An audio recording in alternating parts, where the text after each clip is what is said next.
Hi, BookTube. Welcome to Jackie's Literary Corner. I am Jackie, and it is March 2nd, so we are in a new month. And it's time for my February wrap-up. So I, read a lot of good books this month. I finished, a book that I read mostly, my first book that I'm going to talk about is actually a book I read mostly in January, but I finished it the first week of February. So I'm going to talk about, I didn't talk about that in my January wrap-up, but I'm going to talk about my February wrap-up. I did read an audio, I did listen to an audiobook, and I read on my a book on my Kindle as well, so I will be talking about those as well.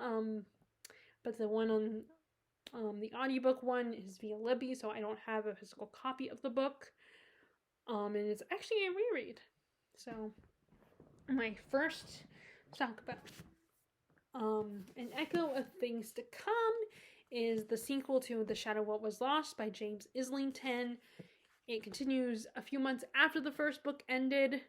Our characters are separated, going their different paths. Davian is learning how to use augur magic, and he is realizing how scared people truly are of him and his powers.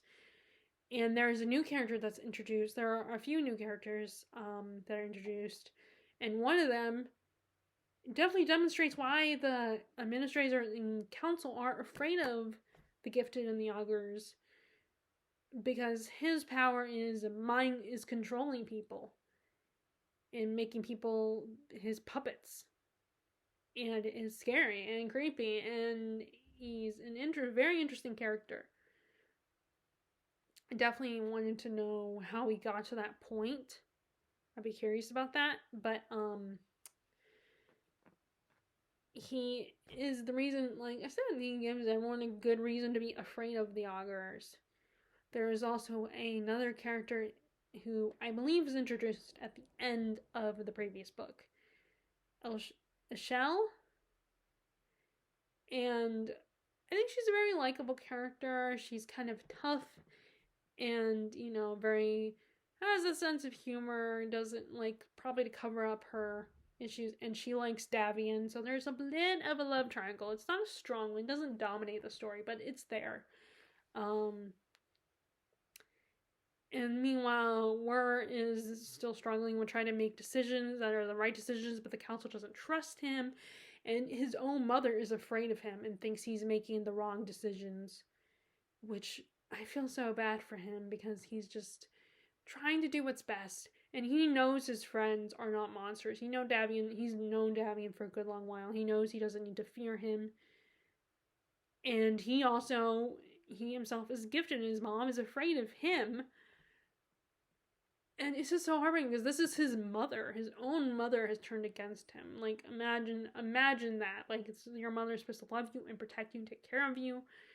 All of a sudden turn on you and thinks you're the bad person now, or at least thinks you're someone that needs to be controlled and I need to protect my other children from you because you're just a threat to us. I mean, imagine that pain of seeing that.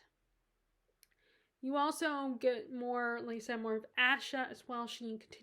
Her role in this continues to grow in the story, which I really appreciate that. I like how she shows how smart she is and how resourceful she can be and how she does her part well. And she's not just the potential love interest for Davian, or, someone that could potentially be captured or a threat. Although she puts herself in dangerous situations. Like, at one point she is underground traveling through these tunnels, which would freak me out personally.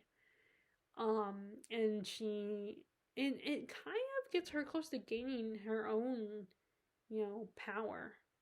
Not just, the gifts that she already had that she could harness because she became a shadow, but because, power that makes her even more of like an asset, someone that they need.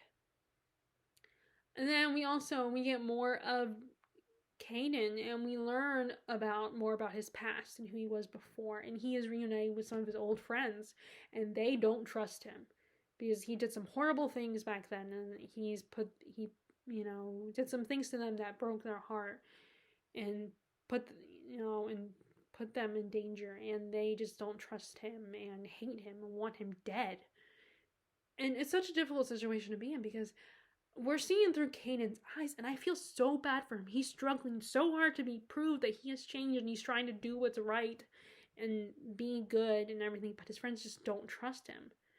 And I can understand that he broke who he was before. He broke their trust. And you can't blame them for wanting him dead and, wanting to punish him. But it's at the same time, you're like, why can't you let him prove that he is good? Because we, as the reader, see that he has changed and he's good now, or at least trying to be good, or what is considered good. But then at the same time, this puts the question of, like, who, makes you question, who are the good guys? Who's on the right side in this situation? Like, because, of course, the council and the administrators are doing things because they're desperate and they're afraid and they think they know what's best. And they're not like villains in the sense that they know they're doing, oh, I know I'm a bad person. I can do whatever I want. It's not like that. None of our antagonists are like that. They're very much people that believe they are in the right. They are doing what's best. And putting Kaden and Davian in war and Asha in the middle, having to, choose sides. And having, especially Kaden, he has to make a very difficult decision. So at the same time, piecing together his past, which I really like that. I like how he gets all these flashbacks. How we learn his backstory, is through him getting flashbacks of his past, getting bits and pieces. And it is confusing at first. Like, there were times where I didn't know what was going on, but I slowly figured it out. I think that was a very interesting way to do it. So that, it was a way to give you information without being too explanatory. I got through this really, really quickly. I had a good time with it. And I'm excited to read book 3. Okay, so the official book that I read in February, that I read the whole thing in February, was a nonfiction, The Crusades. Islam and Christianity and the Struggle for World Supremacy. Oh, I gave it the wrong title when I wrote it. When I wrote it in my Word document, I said the struggle for religious supremacy, but actually it's world supremacy.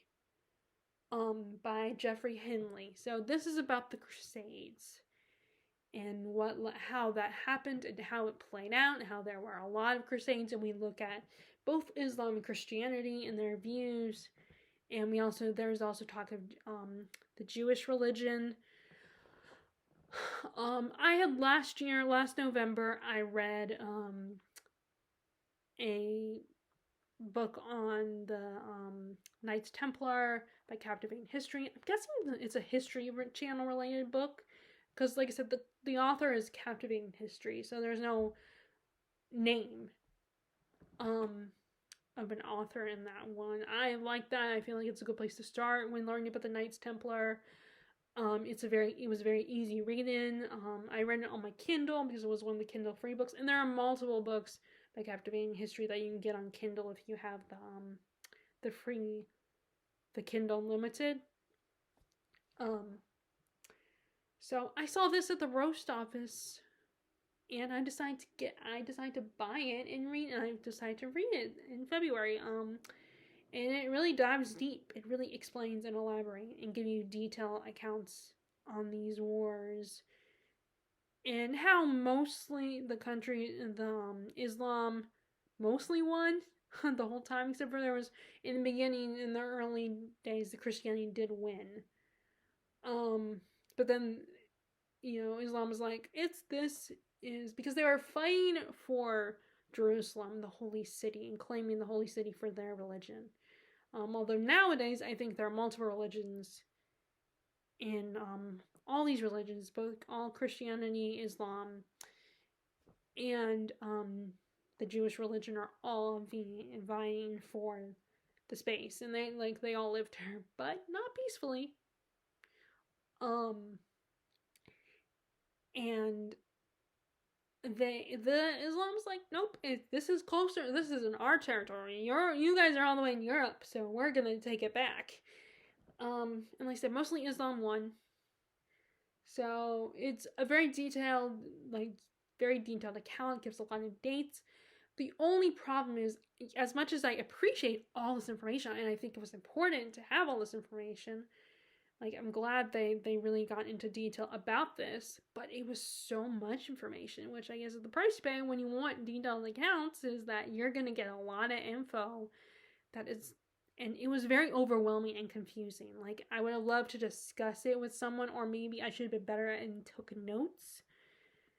And it did at times, it felt a little tedious because of all the information I was being given, and certain names I didn't know and had trouble pronouncing. I'm better when I actually can hear the name and say it a few times, to the point where it helps you remember how you're supposed to say it. But I was reading this physically, so the names were a little bit confusing and hard to, and I didn't know how to pronounce them. But it was a lot, but it was good at the same time. It was good because, it really dived deep into this history and explaining it. And a lot of people nowadays, a lot of historians feel like, were the Crusades necessary? Were they really worth it? Especially because God is, despite what people who don't believe, might think, God is peaceful. He doesn't want us to go to war necessarily. So it's was it worth it when, the Holy Land is supposed to be peaceful and a place for worship, and they're all fighting over the territory, both Islam and Christianity. It's really? That's your religious beliefs are supposed to give you hope and faith and, and soothe you and comfort you, yet you're fighting over this land and you're trying to kill each other. It's a little ironic. But anyway, so like I said, this is a very detailed account, so it's a good place for people to get into to learn more. Maybe it's if you've already started to learn some stuff already, then maybe check this one out. And this was actually originally bought at Borders, when Borders bookstore was still around. I don't know if it still is, if it's completely gone. I'm assuming it's completely gone. So this person actually bought this at Borders bookstore. Before it was taken from, before Borders went, whatever happened to it, bankrupt or whatever. But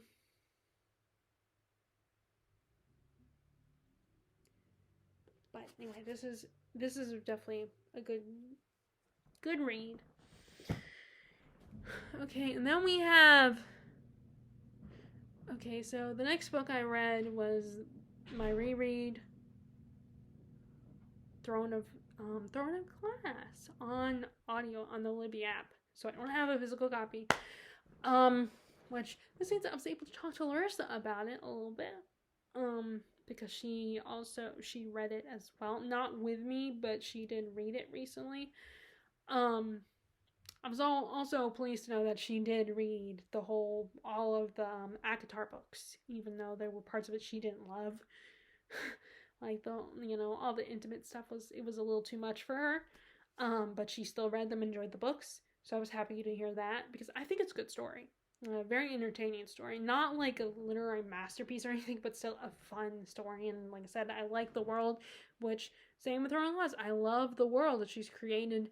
I thought the competition element was really cool, where, I like how all the activities that Celaena and the other assassin had to do would, apply to being an assassin, because you might have to climb, castle walls or something, or, you might have to try poisons because someone might try to poison the king, and all this, and there's fighting. You might have to fight someone, and I thought that whole competition element was really cool. So I'm jumping right into my feelings of the book, because I'm assuming people are familiar with that book, with the plot. And now the only thing is, I don't remember how I felt about Selena before, but I think I might have liked her before, but now I don't love her as much. She's kind of annoying, and just, I don't like how she's always bragging, and then in her head she's thinking, oh, I could easily kill these people, but I'm not going to. And I understand why she couldn't, but it was like, I get the point. I get what you are capable of. You don't have to keep telling me. Okay, I believe you. It's just, it got really frustrating. It got really irritating. And then I do appreciate that Selena is a character that's like, she's an assassin and everything, but she's also very feminine and likes dressing up and wearing makeup, and she likes to read. And as a reader myself, that was something I always appreciated. Even I remember appreciating even before. And you know, she is funny at times and snarky and sarcastic and is very entertaining. And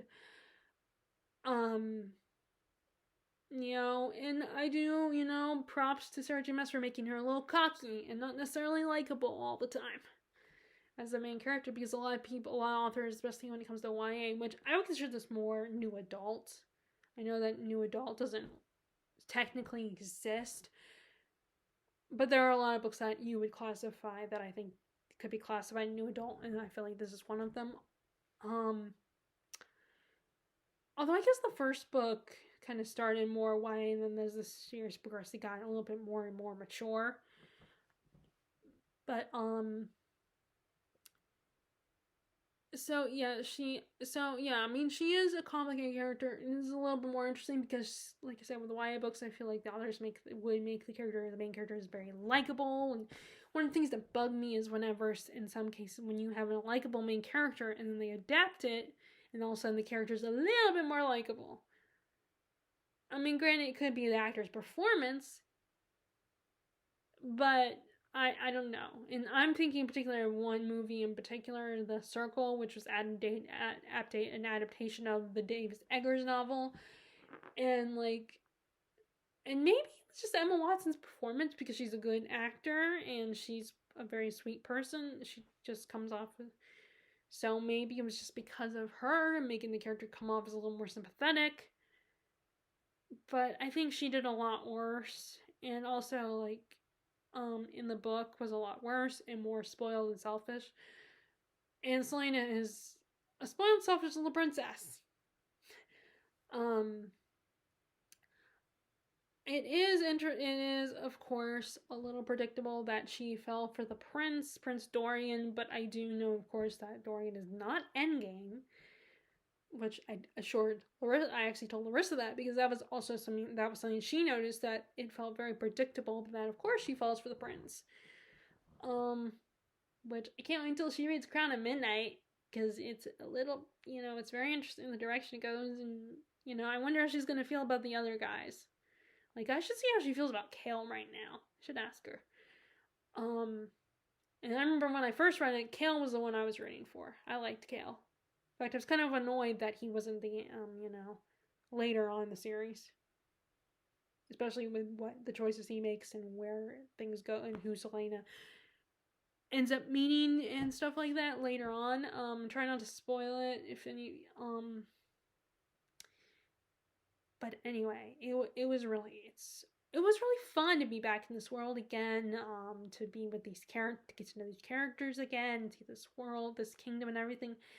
And I noticed more details that are foreshadowing what's going to happen in later books. Oh, I also really like Nehemia's character.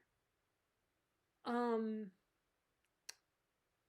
glad that Selena has a friend in this book, and there's not just, you know, although I remember her character doesn't last long, which I didn't love. I wish she had stuck around a little bit longer and hadn't been, you know, hadn't disappeared so quickly. Because I really appreciate that friendship she had with her, and I think she would be a great ally to Selena later on in the series. And I think she's the character that there's some issues with the books with what happens to her character, I think, that people were not happy about. Not just that she was killed off early on, but just what she represents in a way. I'm not sure if she's the one. I think she is. I liked the narrator. The narrator had a nice voice. She did good with differentiating the characters. As I said before, it's hard for me to tell because there's never been narrators that were really bad. I mean, the narrator for when I tried to the 7 H.P. Lovecraft stories, the narrator was okay, not great. I was kind of bored with that, listening to that audiobook, but so that was really the only time where the narrator made a difference for me. Like the other ones are, just like good, and Elizabeth Evans, I think her name was really good. She did a good job. Anyway, so that was Throne of Glass. I will be listening to Crown of Midnight soon. I don't know, maybe this month. Although I haven't the book that Keating Fisher wrote that I'm going to listen to, the one about the house, and I think it takes place in South Carolina or North Carolina.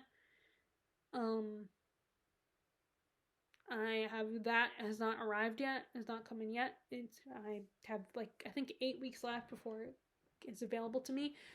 So anyway, next is A Gentleman in Moscow by Amor Towles. So I enjoyed The Rules of Civility. It's not my favorite, but I did like it. I mean, it's surprising though it's not, because I do, like the 1920s time period. And the writing is really good. But it's just not my favorite. And but I absolutely love this one. This is about a count, not a prince. Count Rostov, and he was, when the Bolsheviks take over, he is put under house arrest in the Hotel Metropolitan because he has been writing some poetry that says some things about the government that they don't like. So they put him under house arrest. So he's stuck in this hotel.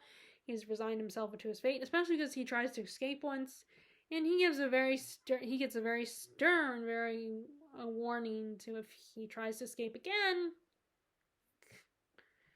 And so he makes the best of his situation. He makes friends with the people that work at the hotel, particularly the maitre d', the concierge, and the chef.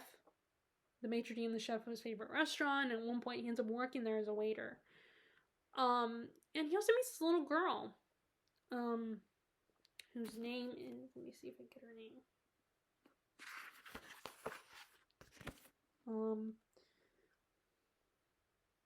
Okay, it does not say her name, but this little girl, let me see if I can find her name.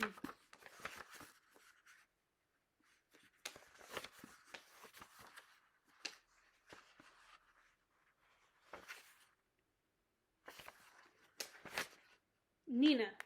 This little girl named Nina, who is very precocious and very resourceful. She knows about things about the hotel that he doesn't know. He spends a lot of time with her exploring the hotel, and he makes her think about, they kind of make each other think about things.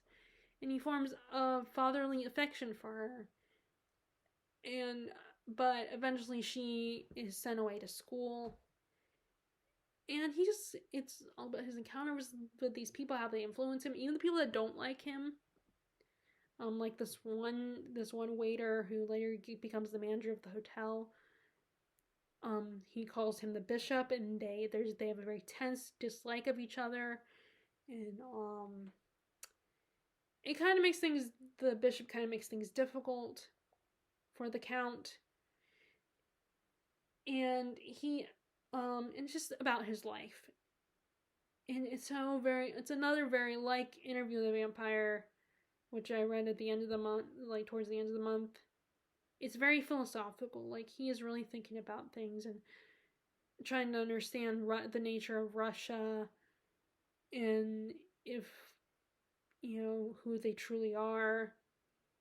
And it's also very melancholy, because he watches his life passes him by. He watches the people that he loves on the outside as they go about their lives, whether for the better or for worse.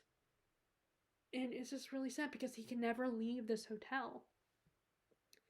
And later he also forms a bond he crosses paths with Nina's daughter, or he is given Nina's daughter, because Nina, as an adult, she entrusts her daughter with him, with Rostov. And the daughter, he ends up taking care of her and forms a relationship that's a little bit different from his relationship with her mother. And it's both relationship with the little girls is very endearing and very sweet. And I'm always a sucker for those kinds of relationship, father-daughter relationships. I like seeing those explored, especially the ones where the father figure is not the biological father, and he's not obligated to be a parent to the child. Although Rostov, in a way, is obligated to it. He, the discussions and all his contemplations are just make this book such a, such a comfort and such a relatable, like, trying to understand the world around you. And it's such a good story. It is slow going because it's just the life of this man in this hotel and not a lot of action is going on. Just characters going about their lives and, and particularly this count and him trying to figure out what's going on in the world. And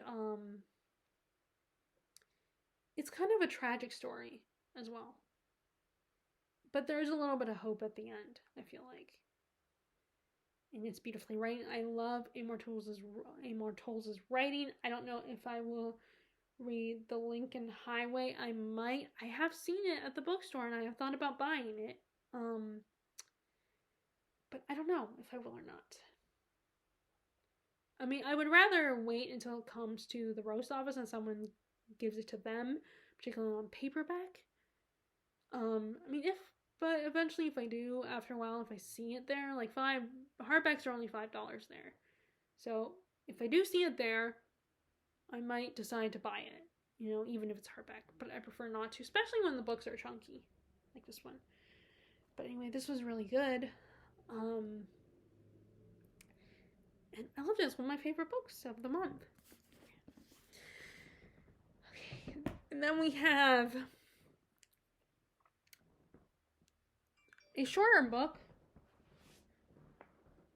Let me check something. Sorry about that. Oh. Actually, I'm going up to the gym. Next we have Nancy Mitford's The Pursuit of Love, which I've heard one of my subscribers told me of some interesting things about the Mitford sisters that I didn't know because I've never looked them up. But I know that there are videos discussing the Mitford sisters and what they're accomplishing more, and they did more than just write books, apparently. It's a bit of a love story. There are 3 books. I don't know if I'll get to the other ones or not. I might at some point, but I have decided that I'm going to donate this one because I did like it. I enjoyed it, but it's not an all-time favorite. And there were a couple of things. There was who it was about, even though I had read the back, I kind of forgot, and I was a little disappointed by that our narrator we didn't really get her story.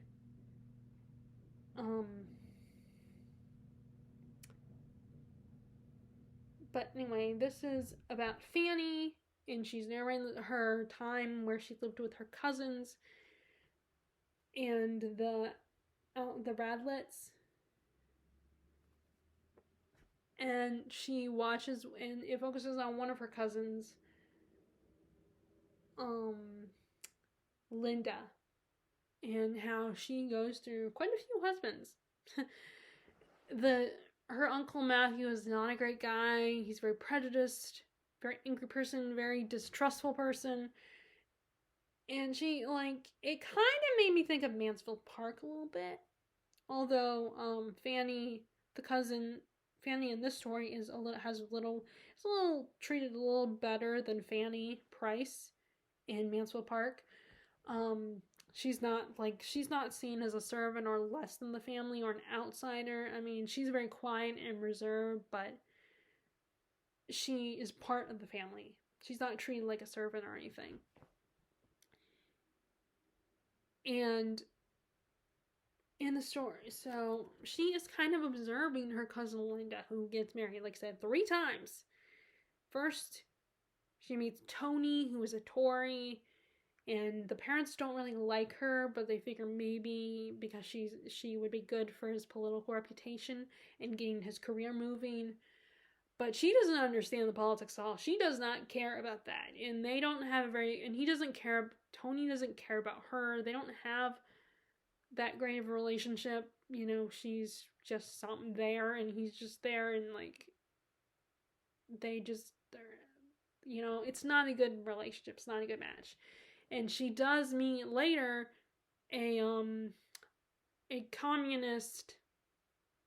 Does it say? It doesn't.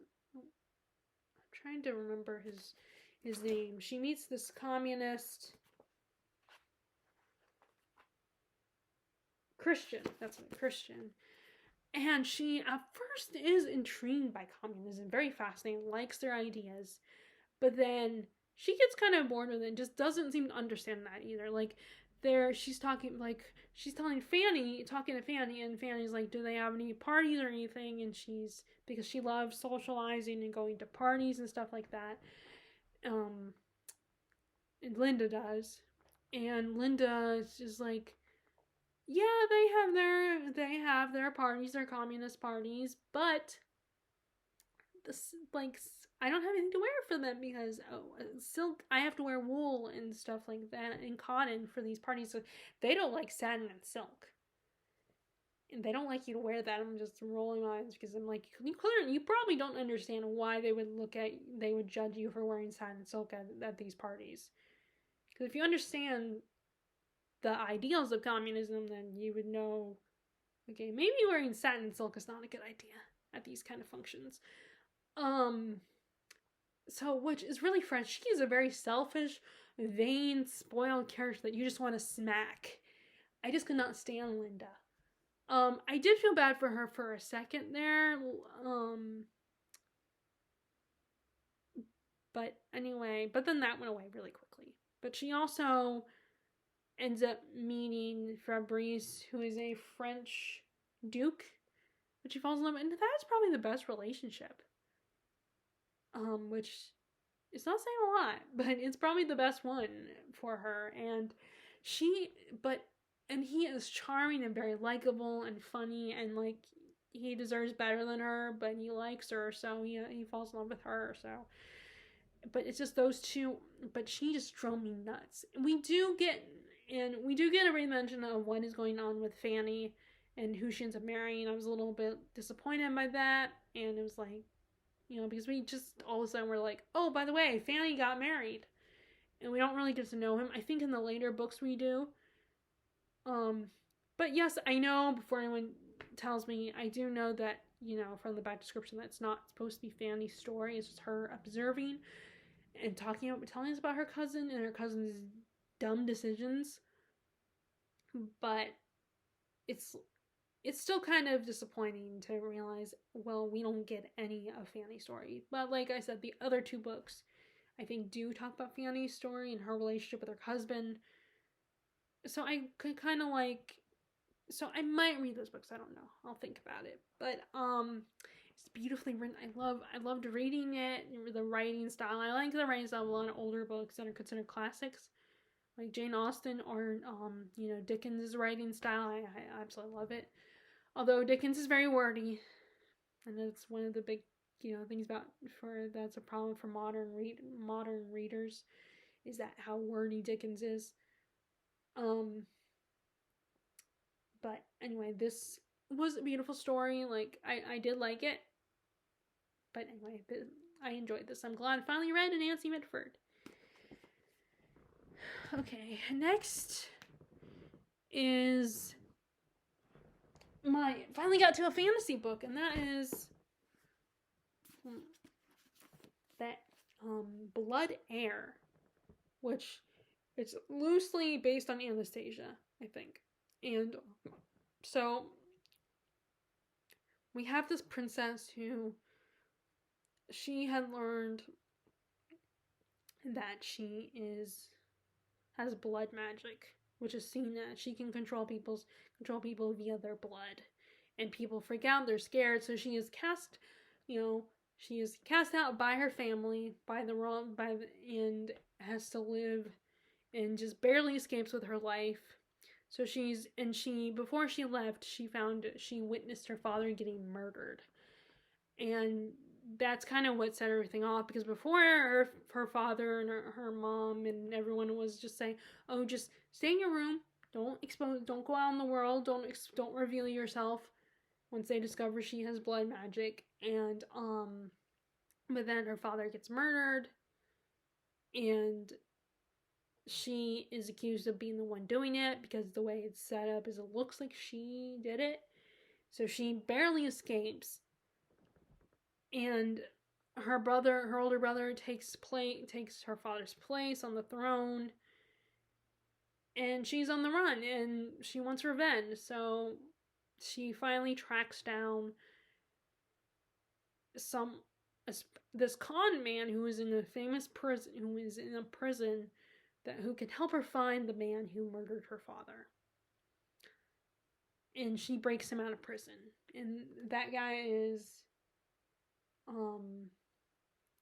Ransom Quicktongue. So, and they go on this journey where to get back to the palace and get revenge, find and track down the man who killed her father, and see if he's still around. And she suddenly finds out that and this is bigger than she expected, and she is truly in danger, and so is her brother, as the threat. Her brother is also is presently in danger right now, and he might lose his throne. So this was fun. I enjoyed this. Like I said, it's loosely based on Anastasia. Like I can tell with the character, like her name is Anastasia. They call her Anna. So it has a very Russian feel to the story. The character that murdered her father, it kind of gives me Rasputin vibes a little bit at first, but that does change a little bit. And her and Ransom Quickton gives me like Dmitri vibes.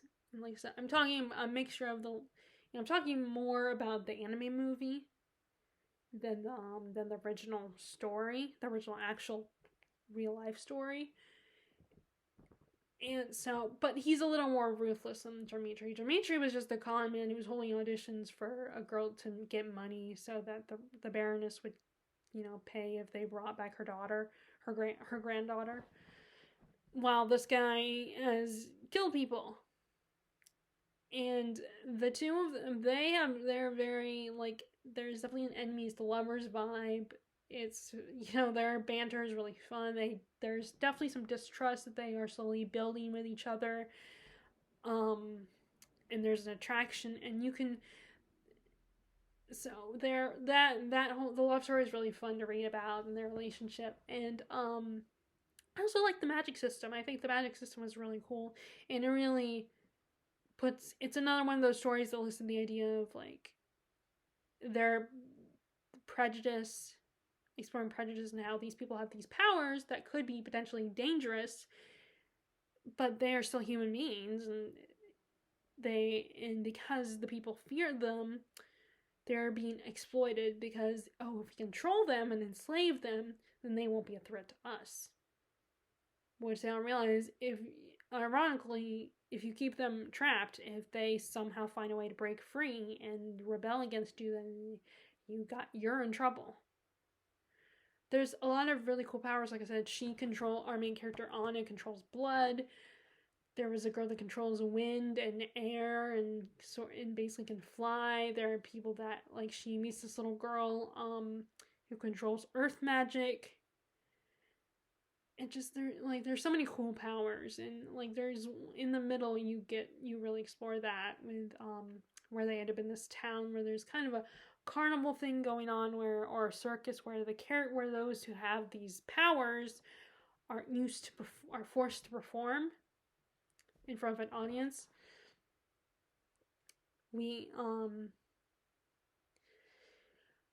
But I really enjoyed this. I liked how her character was very distrustful, and she wasn't immediately like, "Ooh, you're hot. I don't want to be attracted to you, but I am." And the relationship does get complicated when slowly things are revealed to her, and it's also interesting that he does not know that she's the princess, because she can't tell anyone because she can't trust him. And then it's kind of a surprise for him when he finds out, like very unexpected. But yes, this was fun. I enjoyed it. I will be reading the Red Tigress soon, at some point soon. But anyway, this was fun. Okay, so let's see. Next this is where the audiobook comes in. The Kindle book comes in. Let me see if I can call it up to show you guys.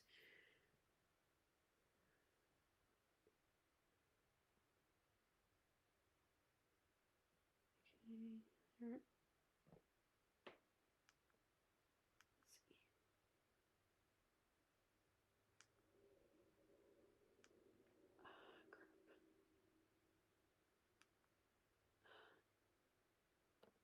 Alright, it's not gonna. It does this weird thing when I finish a Kindle book. It takes me to the Amazon account. It wants me to rate it. And I can't do that because it's my mom's Amazon account. So, and maybe for and I know that some people are like, who cares? Why would your mom care? But she didn't read the book, so and her Amazon account is not for me to put all my reviews on there.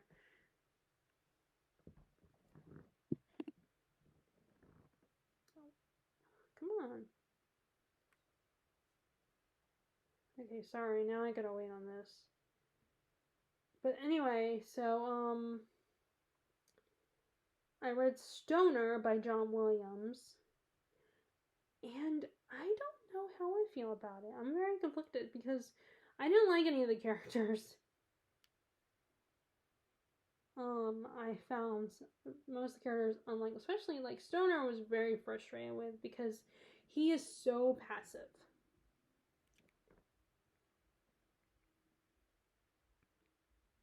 Oh, come on. Oh, there it goes. Oh, okay. Okay. There it goes. Okay, I would show the cover, but I can't. But anyway, he is so passive. So this is basically the story of this. Crap. This Missouri farmer who he has his dad decides he should go to college and get an agriculture degree to be the first in their family to graduate college. And he goes, and he intends to do that and everything. But then after his encounter with one of his English literature professor, Arthur Sloane, he actually realizes that he's in love with literature and his Sloane tells him, "You're going to be a teacher. That's what you're meant to do." And he ends up becoming a professor at the school. And he marries the first girl he meets and falls in love with, Edith Bostwick, who's from a very rich family, and he is taken with her because she's beautiful and everything. But that ends up being a mistake because she has issues with men. And there's some implications that maybe the root of that is her father, and that maybe her father is very controlling, maybe even abusive towards her. And it kind of messes with his relationship. It kind of ruins his relationship, Stoner's relationship, his marriage to Edith. and because she never truly trusted him. They do have a daughter, Grace, who he becomes very close. He forms a strong, he is very close with his daughter. She becomes a daddy's girl at first. And he also runs into trouble at the college because when Archer Sloan dies, he is taken over. His job is taken over by Hollis Lomax, who is a disabled man. He's a professor, a disabled man. And he's kind of like very standoffish, doesn't like people very much. And later, he sends this one young man,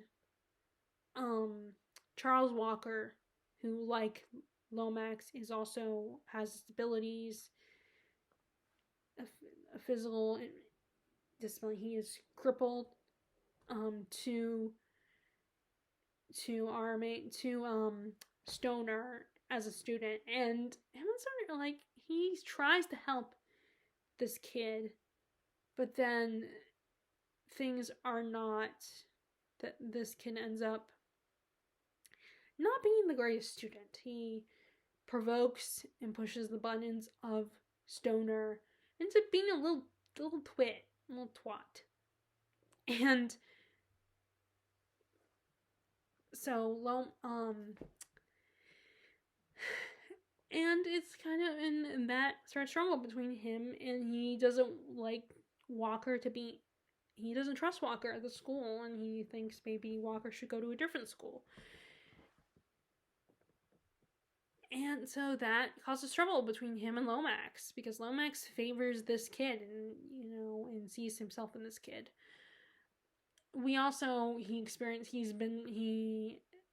Two world wars happened during his time, during Stoner's time at the school. And he has very different views between each of the wars on how he feels about them. And so this, in the beginning of the book, that you already kind of know what's going to happen. And so there's not a lot going on. It's not an action-packed story. It's just the life of this guy. And like I said, he is very passive. He doesn't take a lot of action in his life.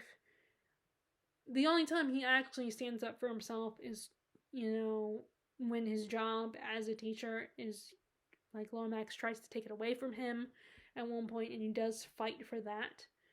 And, you're cheering him on, but he loses his daughter at one point by his wife, who does not like that Grace, their daughter, has a strong bond with him, which, it just drives me nuts. I mean, I feel bad for her, I really do, because I'm sure, like I said, the impression that her father was controlling and not a nice man, not a good father to her. And her mom wasn't very active in protecting her, so I think she has resentment there and build up, and now she's just blaming. And the worst thing that Stoner did probably was kind of pushing her into marriage, thinking, like, he falls in love with her right away, and is like, let's get married after they've dated a little bit, because they do go on dates. And then she wants to go to Europe with her aunt, which I see this as she probably wants to escape to Europe, but he's like, no, let's get married. I promise I'll take you to Europe. And she willingly is like, okay, fine, I'll marry you.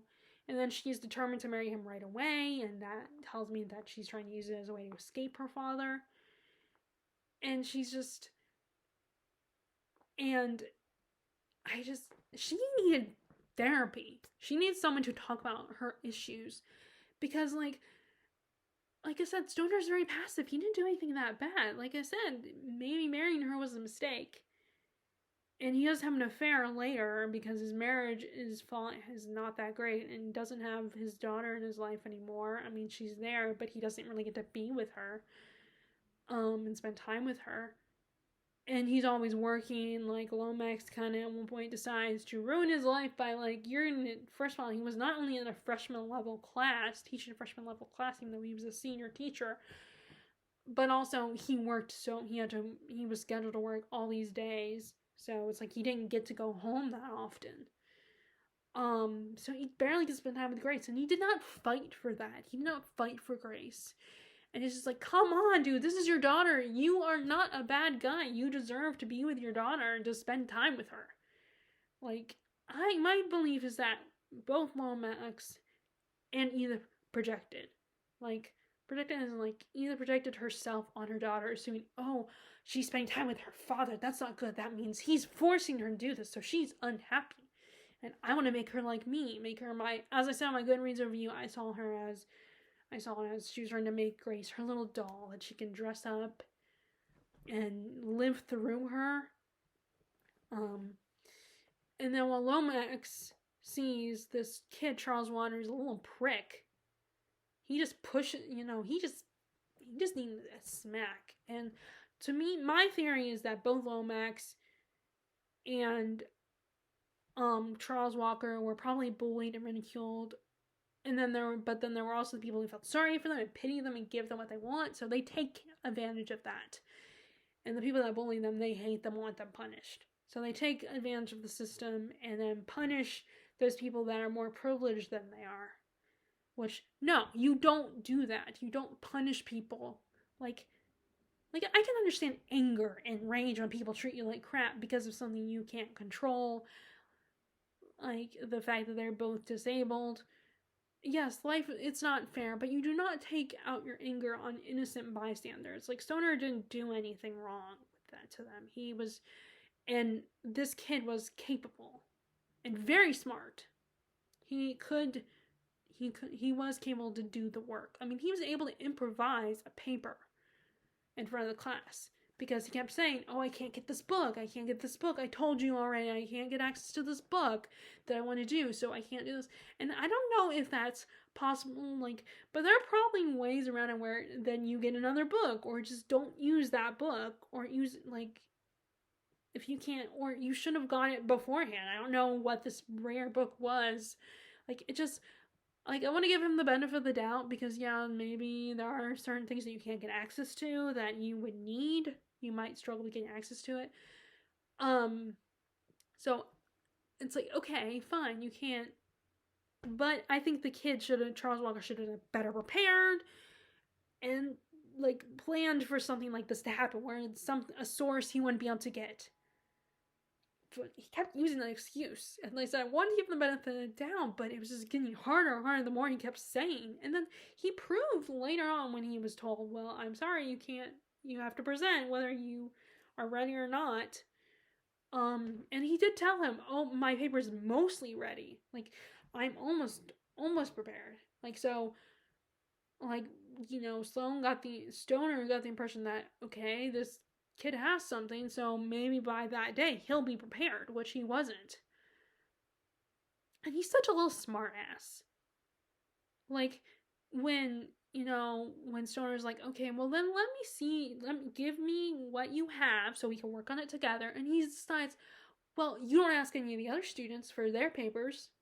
He gets all defensive about it. It's he was trying to help you and improve. He was giving you special treatment. Which, that's what he wanted. He wanted special treatment. Because he's like, oh, I'm crippled, so I have this disability, and so I deserve this treatment from you. And he ruined any pity I could have for him. Like I said, and I just couldn't stand this kid. And then Lomax, who favors this kid, first off tried to help him cheat by giving him the answers when he was getting in this final examination with all these teachers, all these judges, asking him questions and stuff, and he had to prove that he was, he could stay here, at the school and do his research. And, the whole time when all the other the professors were asking questions, Lomax was deviating the questions to relate to his topic. Exactly his topic. Basically cheating, helping him cheat. And, the other professors are starting to figure it out, or very confused at least, and then, Stoner's like, wait a second, he's helping this kid cheat. That's the only reason why he's able to answer every single one of these questions. As long as it's exactly what his paper says. And then Lomax is basically when he doesn't let them get away with it, Lomax is like, I don't like you anymore. I don't trust you. We're not friends. And basically ices him out and tries to get him fired. And, like, he finds out about his affair with a student, this woman, Catherine Driscoll. And, which, even though it's it was an affair, and I don't condone that, those were the only sweet moments, the only nice moments since the scenes with his daughter Grace in the book, where he had very tender moments with Catherine. But like I said, it was immoral because she was a student, technically not his student, I don't think, at that point, but still a young woman. He was a guy in his 40s, and it's really sad because that was the only good thing in his life. And Lomax finds out and decides, ooh, you're doing something bad, so I'm gonna try to get you fired. I did like Finch. Lomax, I don't remember his name, but Finch, who is Stoner's friend, but he tries not to be biased to Stoner. He becomes the dean of the department, and he tries not to take sides, and he's like, my hands are tied. So he was stuck in a rock and a hard place where he still was like, I know, Stoner, you're a good guy, and I want to help you out, but I can't be biased to you. So I put him in this uncomfortable position, and he was a decent guy. He was probably the only one that was actually somewhat decent. I mean, I liked Catherine. So I did like couple characters. And I didn't like downright hated Stoner. I just got very frustrated with him.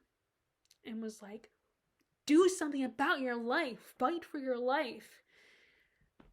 And he just has a very mediocre life. Like, he's not remembered or anything like that later on, and he has a very, it doesn't matter if things go wrong, which is the mentality that Grace kind of develops.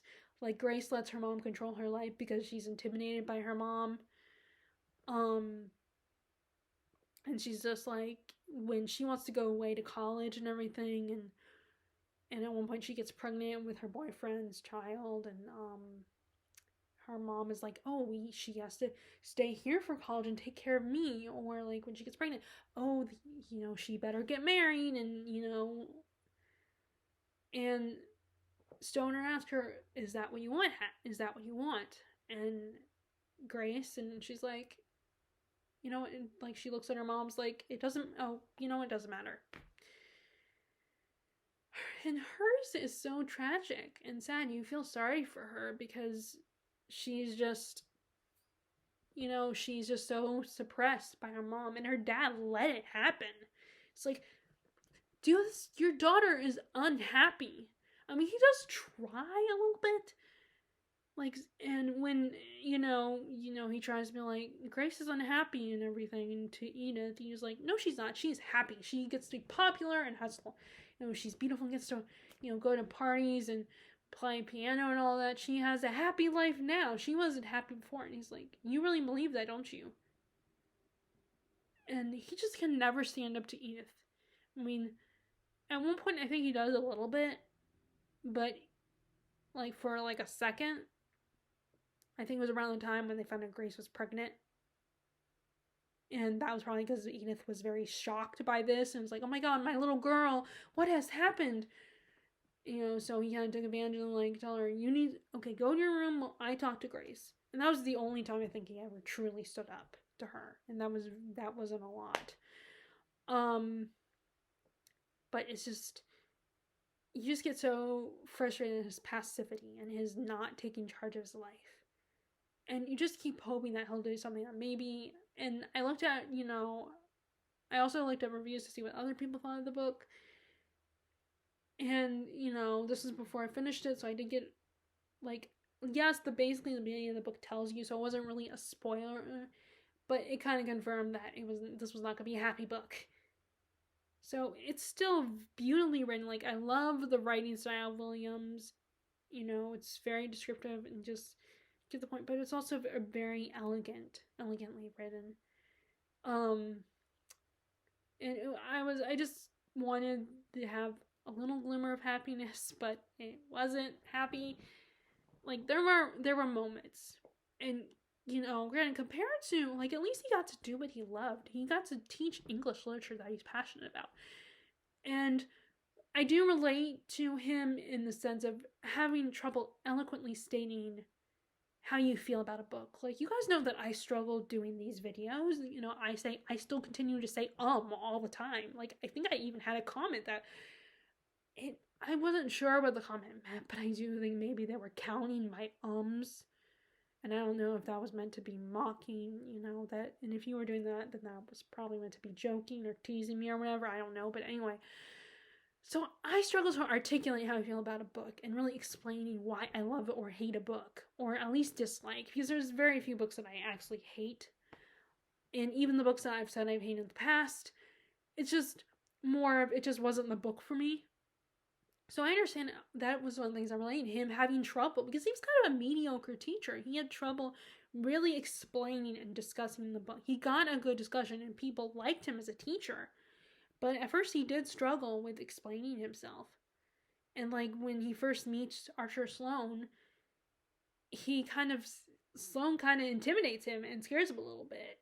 He asks him a question and he can't figure out what to say. And I definitely can relate to that. I mean, I've never had a teacher that intimidating to me, to scare me. I've had teachers that I didn't love,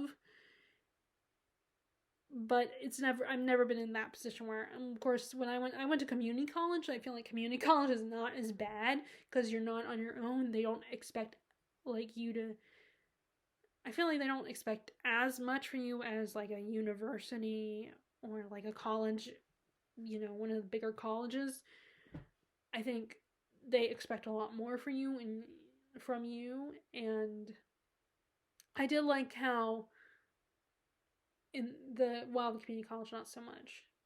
I mean, they're still expected of you in community college, but I feel like it's a little safer to, get you started, so that if you do decide to go, if I had decided to go away to a university, at least I'll have some experience. But anyway, plus it's, it's in your community, so it's not as expensive. Anyway, I also liked very much the one scene where he truly stands up for himself, when Lomax is forcing him to get a lower, like a freshman college class course. And at first he's just, I can't do a lot about it, so I'll just, he's grinding his teeth. And eventually he just decides, you know what, screw this. And he decides, I'm going to teach you a higher, what the seniors would be learning, the upper classes would be learning. And the students, of course, complain to the dean, who complain to Lomax. And he tries to, be like, he should be fired because he's not teaching them the right stuff. And the dean, Finch is like, I can't, technically he can teach it however he wants to. And then that is actually what finally gets Lomax to be like, okay, fine, I'll give you one class that's like, but you still have to teach this freshman class. And I thought that was really funny. That was the one I was like, yes! Go Stoner. Which another thing, it's funny that I was thinking, when I first saw that title, I at first thought it was a reference to drugs or something, like maybe it was one of those existential books where the guy spends his whole life doing drugs and stuff and getting stoned. But just his name is Stoner. I also was very confused by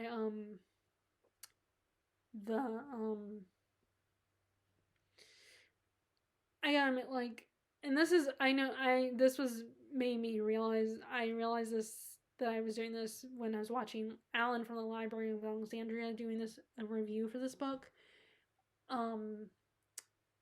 He's, how, like, when you hear Columbia, which is the college that Stoner went to, like Alan, I kept thinking it was Columbia, New York, but then realized, wait a second, he's from Missouri.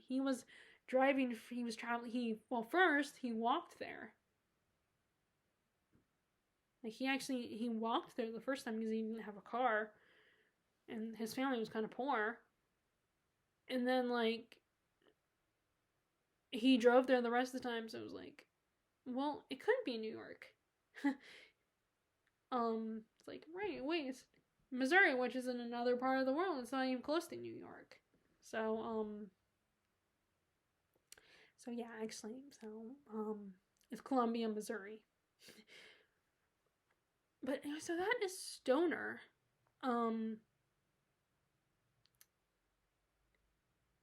That's I was gonna do a separate review, but this is basically my review of Stoner.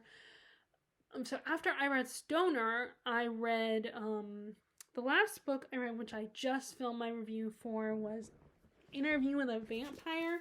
So I read it mostly in February, but I didn't finish it until the 1st of March. This was a reread for me. I enjoyed this. Very erotic, very like, I think a lot of vampire fans would like this. Definitely, it's, if you really don't want, if you guys have a hate on Twilight, you might like this one better, because there is a little bit of romanticism to the vampires, but they're also monsters. They will kill people, and they don't feel bad about it. I mean, well, except for Lewis. But I think he's a better version of Edward Cullen, a more appealing version of Edward Cullen. And this was really good. At some point, I would love for the TV show adaptation. I would love for them to do a marathon of the first season, so people can catch up before they start watching season 2. And I don't have AMC Plus, so I'm not going to go. I mean, even though there's at least a few shows that I would be interested in on AMC.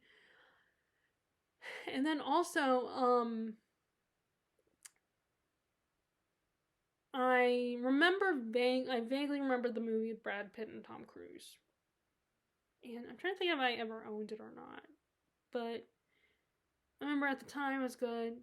I'm not a big fan of Brad Pitt or Tom Cruise, although they both did at least one role that I liked in their careers. I like Kristen Dunst, but she's older than Claudia is in the book. So I think does change the dynamic, especially in the TV show adaptation. She is looks like a teenager, so it's it really changes. That is one of the changes that I wonder how people feel about that. Like with the movie adaptation, it's probably not as big of a deal, because one of the conflict for Claudia is her which I don't know if I talked about this I don't think I talked about this in my review. How one of the biggest, well, actually I think I did, but I didn't, yeah, I did, sorry, I did talk about it, but that Claudia is so young when she gets turned, so even though she's emotionally and mentally a woman, she is physically a child still, so that makes her character more sympathetic, I think, than Lewis or Lestat. But anyway, so the writing is very beautiful, it's very elegant, and I always love Anne Rice's writing. Even though at first I kind of decided to walk away from her and didn't continue with her books, especially after reading her S&M story with her, which is a retelling of Sleeping Beauty, the Sleeping Beauty fairy tale. It's a trilogy. I wasn't the biggest fan of that. I only kept reading. I only read up to halfway through the second book because I wanted to see if the character would get out of the situation, but she never did. So yeah, I was not comfortable with that. So I think that's part of why I walked away from Anne Rice for a long time. This was also inspired by the We Love Jenny readathon, and I decided to read this because it's one of her favorite books. But anyway, it was really good. I enjoyed it. And I'm probably gonna at some point read The Vampire Lestat and the other books that she wrote in here. Let's see. It says it in the book how many books are in the Vampire Chronicles.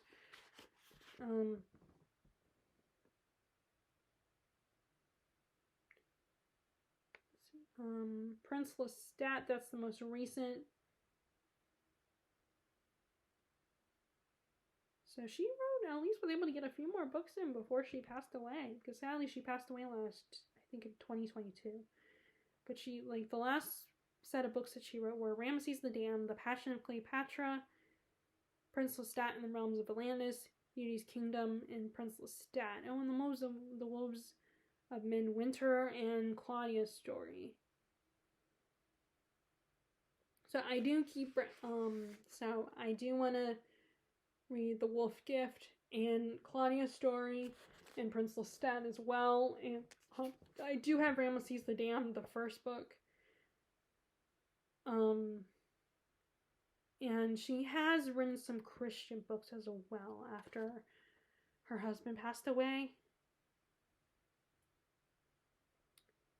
So there is, wow, she wrote a lot. Okay, so Interview with a Vampire, and so there's a lot. I would love to read all of her books because I do love her writing. I don't know if I'll read her books on Christian. Well, maybe one day. I mean, I do have them. I mean, I don't have them. They're actually with at my grandma's house because the content was something that my grandma would appreciate it, or at least I thought she would. But we bought them for her for a gift. I think it was a Christmas gift, and I don't know if she ever read them. They were sitting in the curio cabinet in her dining room. So maybe, not that I want to think about this, but when she passes, maybe I'll claim them and read them. I don't know. I have said in the past that I won't, but maybe I will. I don't know. But anyway, that's the last book I read. So that is my wrap up for February. I'm currently reading. I have read a little bit more of Federal's Papers. I'm currently reading another essay from that, although there's been quite a few interruptions, and like I said, I need to read it when I don't have any, I'm not interrupted, so there's that. I'm reading that, and I read a little bit more of The Museum of Abandoned Secrets, which as I'm reading a book like this, I always think about what I'm going to say in my review of the book, and I'm kind of struggling with that, thinking of how to explain what the plot of this book and how I feel about it. But I'm still, I still got a long way to go, so I'm not finishing anytime soon. I feel like I need to start taking notes. But like the writing style, I'm also struggling. I mean, I can read it, but it's because it's stream of consciousness. I'm, so often I'm thinking, okay, what's happening here? Like, what are the characters doing right now? I am also reading Confederacy of Dunces by John Kennedy Toole, which this is a satire. I did out of curiosity look at the reviews for this one, and definitely not everybody loves this book. And it definitely depends on how you feel about the main character.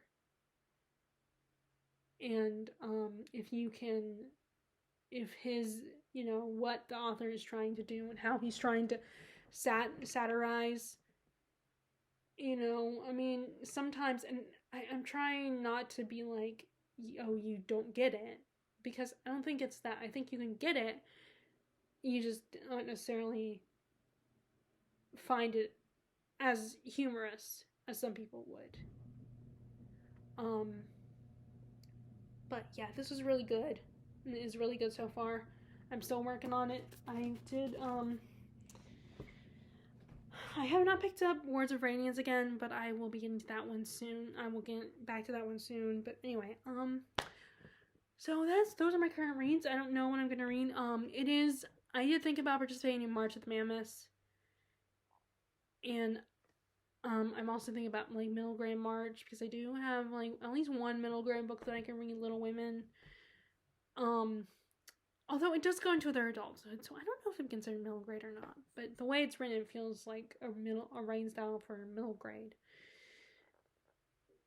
But yeah, it's just, I'm also, I still can't help but want to have books that I want to at least be able to tell you guys talk about, books that I finished. And I know it's okay, I don't have to finish, but I still would like to have books that I finished that I can talk to you guys as well, because it's what can I say? It's something that I need to work on, accepting that I might not finish books in the month.